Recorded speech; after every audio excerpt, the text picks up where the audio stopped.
Assalamualaikum dan salam sejahtera. Kali ni kita nak buat bracket square menggunakan teknik SMS. Apa tu SMS? Square multiply square. Bahagian yang pertama kita mesti positif, bahagian yang last pun mesti positif.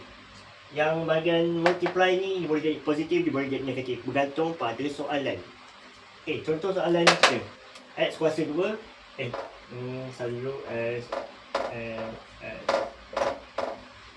x kuasa 2 kita akan dapat x kuasa 2 3 kuasa 2 3 kuasa 2 kita akan dapat 9. Untuk dapat multiply kita akan darabkan 2 darab 3 darab x.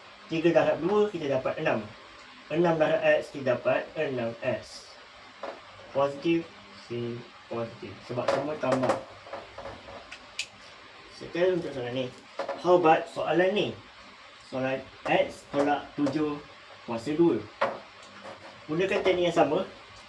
X kuasa 2 kita akan dapat x kuasa 2. Negatif 7 kuasa 2 dia akan dapat nombor negatif. Kalau ada kuasa 2 dalam bracket, dia akan jadi nombor positif. So negatif 7 kuasa 2 kita akan dapat positif 49.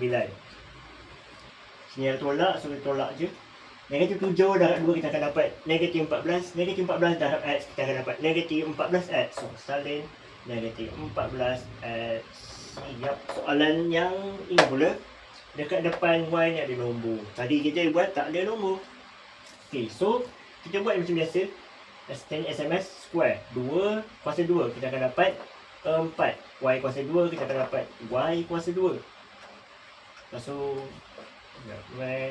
SMS. Korang nampak, negatif 4 kuasa 2 kita akan dapat positif 16. Positif 16. Untuk multiply kita akan darab semua ni. 2 darab negatif 4 kita akan dapat negatif 8. Negatif 8 darab 2 kita akan dapat negatif 16. Negatif 16 darab y kita akan dapat negatif 16y. So that's the answer. Negatif 16y. Salin sahaja. Settle.